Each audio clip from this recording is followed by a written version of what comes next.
Senhores, boa tarde. Eu quero dar continuidade aqui aos esclarecimentos, mas ao povo brasileiro. O que está acontecendo?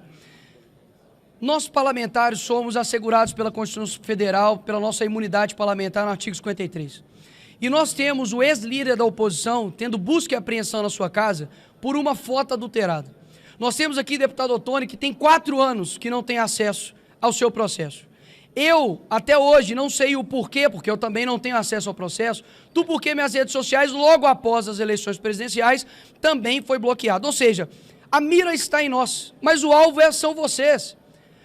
Você lembra quando antigamente as buscas e apreensões eram feitas pela Polícia Federal para poder ver malas de dinheiro da corrupção, para poder ver pessoas que desviavam dinheiro, né, da Petrobras, de estatais? Hoje não. Esses caras literalmente querem tirar e tiram traficantes da cadeia e quer colocar pessoas que pensam diferente na cadeia, horas. Essa é a grande loucura que está acontecendo. Quando nós dissemos há pouco tempo atrás de que o Brasil viraria uma Venezuela, não é no sentido somente econômico, por mais que nós estamos caminhando para isso também, mas é principalmente com relação ao domínio da Suprema Corte. E aqui, o inquérito de Moraes, ele faz exatamente isso. Ele utiliza-se do seu poder para poder calar, para poder censurar, porque nós somos oposição. Se parlamentares não podem dizer o que pensam, muito menos o cidadão comum. E isso daqui que é o que de fato está em perigo. Porque pode passar a impressão de que nós estamos nos defendendo. Os parlamentares estão somente se defendendo das prerrogativas deles, mas não. Nós estamos defendendo, por exemplo, que o doutor Sebastião possa ter a sua liberdade nas redes sociais, para que você, no seu posicionamento, também faça isso da mesma forma. E por que esses inquéritos? Eles colocam em sigilo para poder pressionar e para poder amedrontar a oposição. Agora, olha que contraditório, Sargento Faur. Eles colocam o processo em sigilo, mas eles comentam os autos do processo em rede de televisão nacional. Essa é a grande incongruência. Para que colocar em sigilo, então? Abre-se os processos, para que todos, afinal de contas, os comentem. Porque se nós não podemos ter acesso, eles também não deveriam ter. Agora, Alexandre de Moraes, ele se tornou o investigador, o julgador e a vítima, ao mesmo tempo no processo. Isso é inaceitável. Então, por mais que existem outras pautas importantíssimas para serem discutidas aqui nessa casa, a prerrogativa dos deputados, que são os devidos representantes do povo, assim bem como os senadores, não pode ser deixado de lado.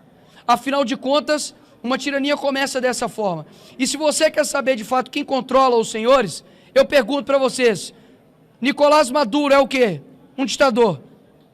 Kim Jong-un é o quê? Um ditador. Quem foi Stalin? Também um ditador. Chame Alexandre de Moraes de ditador. E você vai perceber a diferença que há daqueles que de fato controlam a tua opinião e aqueles que de fato não controlam. E nós temos vários cúmplices disso.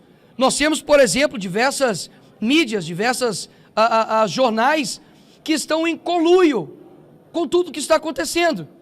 Olha só a que ponto chegou. Nós temos pessoas hoje, eu faço questão de lembrar isso aqui, deputado Marcel Van Hatten, pessoas que estão sendo condenadas a 16 anos, de forma desproporcional, porque fizeram baderna aqui nessa casa, que a esquerda cansou de fazer. Os black blocs já foram absolvidos pelo que fizeram, tanto aqui quanto em São Paulo. Nós temos o Coronel Naime, que até hoje a sua família pede Pix para poder sustentar. Enquanto isso, nós temos literalmente André do Rap, um dos caras que eram chefões do comando do tráfico organizado, solto, inclusive com seus bens sendo restituídos. Nós temos a DPU, a Defensoria Pública da União, fazendo processo contra o Elon Musk por danos morais à democracia, horas. O que de fato é ataque à democracia, doutor Sebastião? É você falar contra o Lula, é você, por exemplo, dizer que ele é ladrão como eu e deputado Gilvan Federal disse, e nós estamos sendo investigados por isso.